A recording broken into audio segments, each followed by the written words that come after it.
April is a great time to be in the garden. The sun's warming up the earth and the days are getting longer.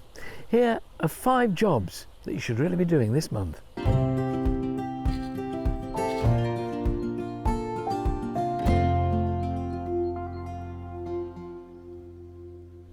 First up, it's time to sort out the lawn. Now, you've probably already started to mow, but there are certain ragged areas that could do with a bit of attention. With the wet winter we've had, your lawn's probably full of moss, so now's the time to get a wire tooth rake and pull the moss out. Just tear at it. Once it's gone, the grass will get the air and light it needs to thrive. If you find bare patches in your lawn, you can replace them with turf, but I prefer to reseed the area. It's much cheaper. First, dig up the compacted top layer of soil and add some decent quality topsoil. I then firm it in with my foot so it's level with the earth around it. Then tease the soil with a fork before breaking open the new grass seed. Different types of grass seed can be bought for different parts of the garden, and the boxes often come with an easy dispenser. Sow the seed quite thickly because birds are likely to get their share. I then tickle over the surface with a fork to mix the seeds with the soil. You can then water them in.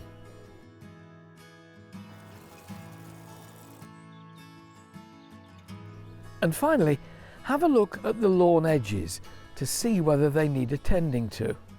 If you need to create a new crisp edge, take your hosepipe and lay it along the edge of the border as a guide. Then use a half moon iron, making sure you follow the line of the hose to create your new edge. Dig out the soil on the other side.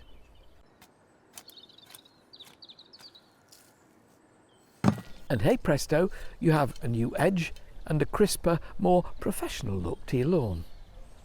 If you're mowing now, just make sure you don't cut it too short. It's fairly early on in the season, and cutting down to 1 inch is far better than cutting to half an inch. And make sure you take the clippings off, collect them up. That way they won't clog up the grass and they'll allow in the air and the light to make the grass grow better. My second job for April is pricking out young seedlings. Once your seedlings have begun to grow, when they're between half an inch and 1 inch high, that's when you need to give them more space, more room to develop. Chances are your young seedlings will be growing in the greenhouse, and now's the time to move them on so they continue to thrive before they're planted outdoors in the summer. I like to use wooden seed trays, although solid plastic trays will also do as a new home for them. I like to fill the tray with compost that's specially formulated for young seedlings. I fill the tray with compost to just below the rim and then tap it to settle it in. It's a good idea to make sure the surface is smooth.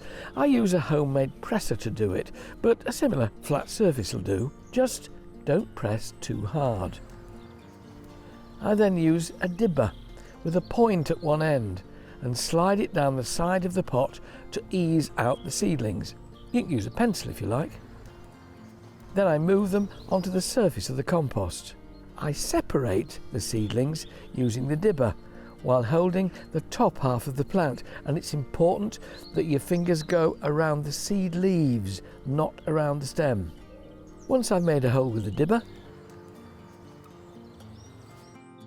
I then replant the seedling, lightly pushing the compost around its roots.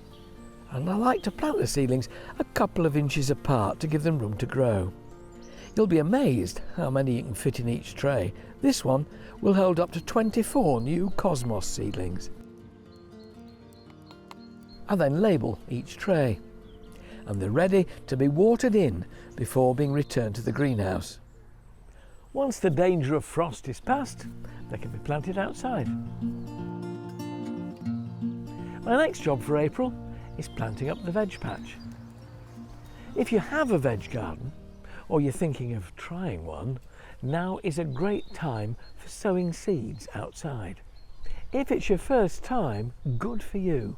There's nothing more rewarding. Whether you're planting in the soil or in raised beds, always enrich the earth with an organic soil improver and add a sprinkling of blood, bone and fish meal.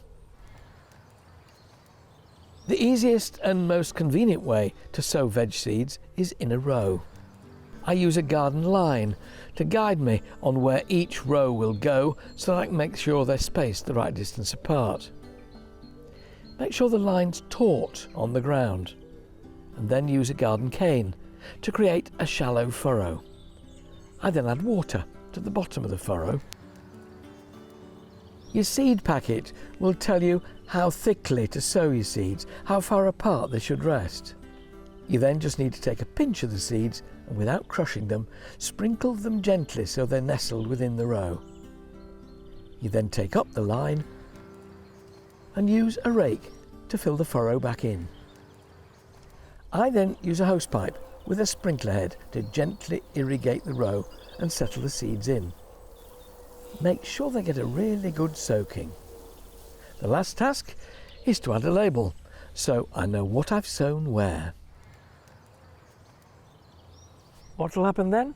Well, keep an eye on those rows. Seeds germinate and spring up at different times, and as soon as they do, you'll know you're well on your way to being a vegetable gardener.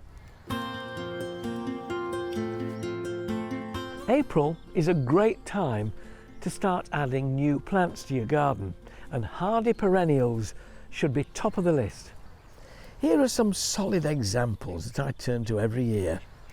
Scabious, with its blue or pink flowers, sometimes white, and really good feathery foliage, is a great front of the border perennial.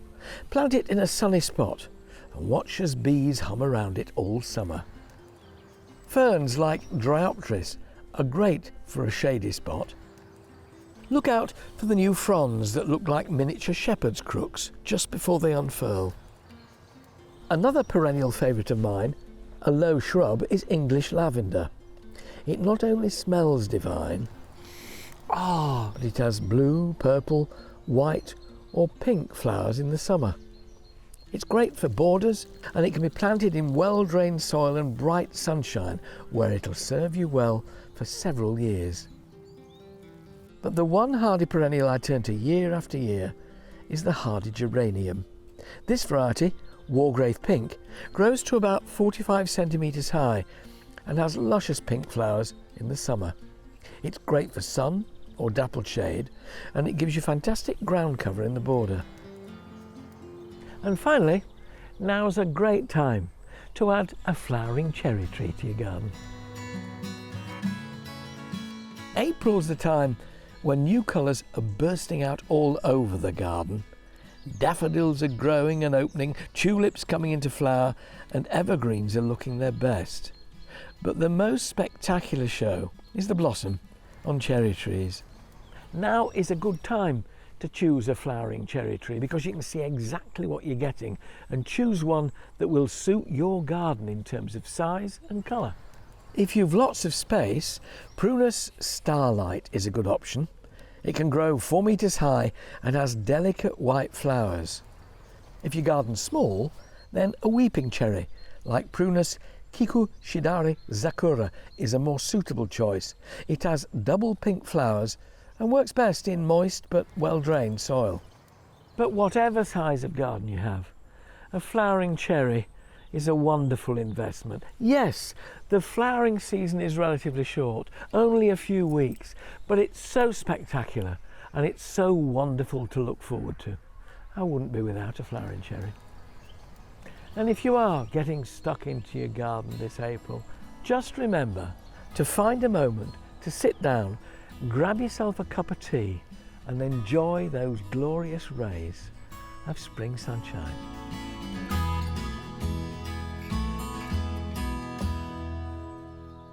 Just a quick reminder to subscribe to the channel if you haven't done so already. This is a growing community for people who know nothing about gardening but want to learn, and for those who are more experienced, so come and join us.